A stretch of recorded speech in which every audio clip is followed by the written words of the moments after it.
Good morning student. कुछ definition है, उस डेफिनेशन को पढ़ते हैं।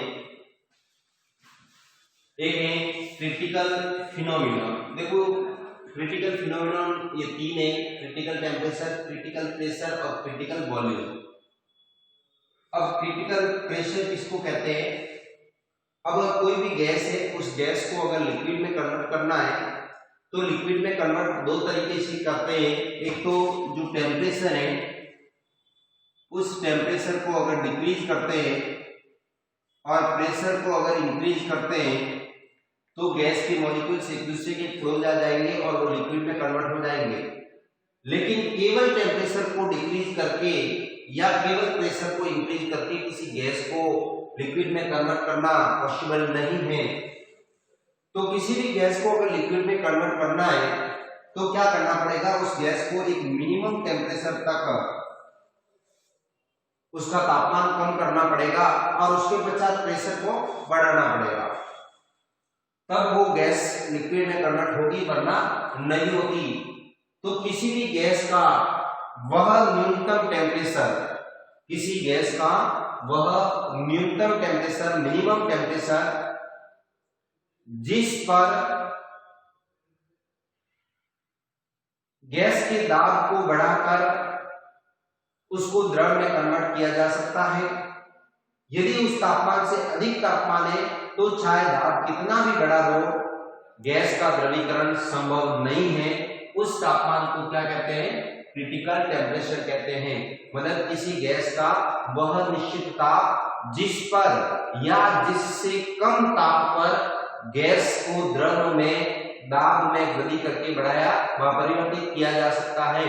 यदि उस ताप से अधिक ताप है तो गैस का द्रवीकरण संभव नहीं है, चाहे कितना भी दाब बढ़ा दिया जाए। तो उस टेम्परेचर को क्या कहते हैं? क्रिटिकल टेम्परेचर कहते हैं।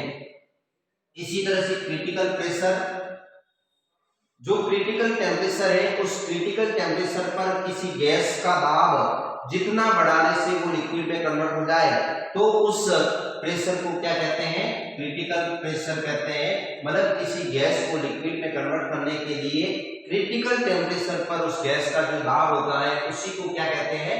क्रिटिकल प्रेशर कहा जाता है।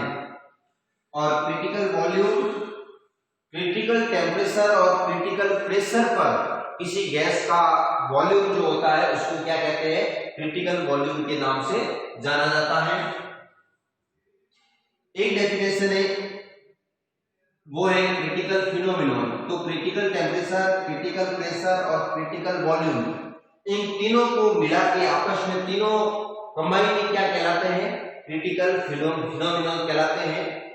तो एग्जाम में इन तीनों की डेफिनेशन बहुत बार पूछते हैं। क्रिटिकल टेम्परेचर जिसको TC से द्वारा शो करते हैं, क्रिटिकल प्रेशर जिसको PC से शो करते हैं और क्रिटिकल वॉल्यूम जिसको BC से शो करते हैं।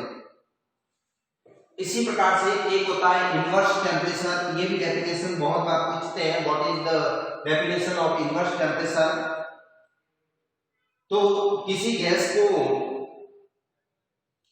लिक्विड में कन्वर्ट करना है तो उसके लिए एक इफेक्ट काम करता है जिसको जूल थॉमसन इफेक्ट कहते हैं।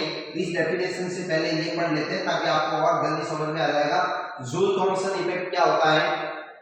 अगर कोई गैस है और उस गैस को हाई प्रेशर से बिल्कुल मुक्त किया जाए, एकदम फ्री किया जाए, तो फ्री करने पर उस गैस के टेम्परेचर में क्या आ जाती है?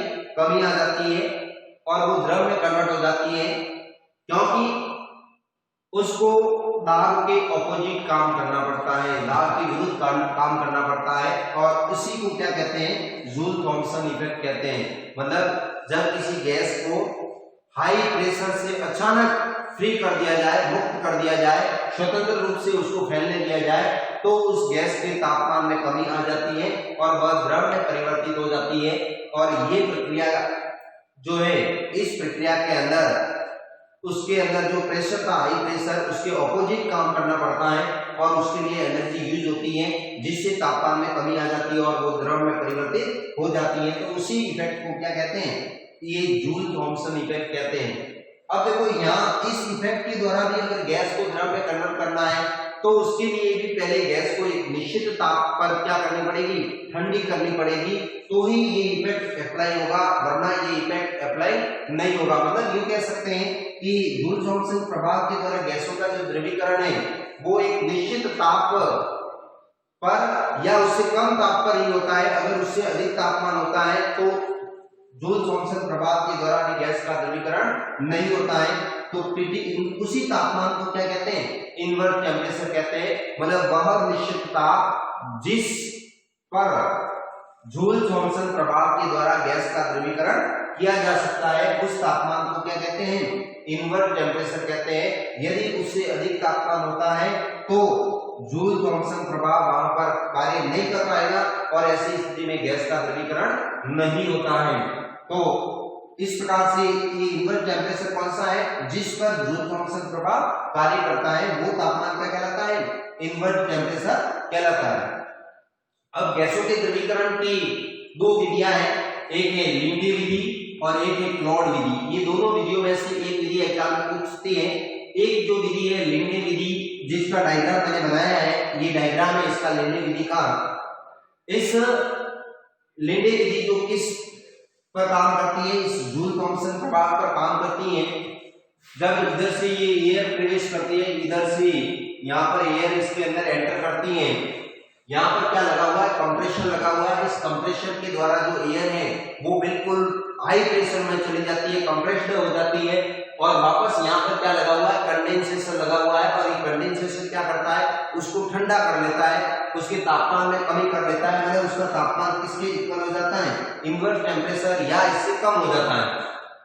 उसके पश्चात इसको इस हाई प्रेशर से होते हुए ये जो कुंडलीदार मुड़ी हुई नली है, इस नली से अचानक यहाँ से इस जैक को खोल के फ्री करते हैं। जब इसको फ्री करोगे तो क्या होगा, इस हाई प्रेशर के ऑपोजिट मतलब जो पार्टिकल पहले ये इस प्रकार से बिल्कुल एक दूसरे के पास में थे, अब क्या है, इनको दूर दूर भेजना है।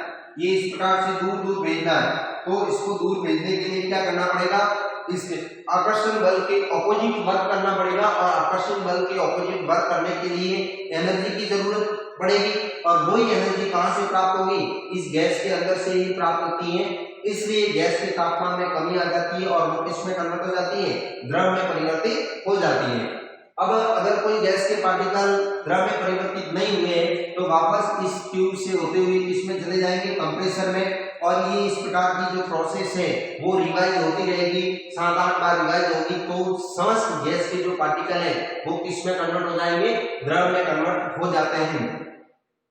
दूसरी जो विधि है एक होती है क्लॉड विधि। क्लॉड विधि के अंदर क्या है, उसमें दो फैक्टर काम करते हैं। एक तो ये जूल थॉम्सन प्रभाव है ये, इसके साथ में एक क्या लगा लेते हैं, यहाँ पर कंप्रेशर लगा देते हैं। ये इस प्रकार से एक सिलेंडर लगा दिया, क्या लगा दिया, एक सिलेंडर लगा देते हैं इसमें। ये इस प्रकार से इसके अंदर ये यहाँ पर एक सिलेंडर लगाते हैं।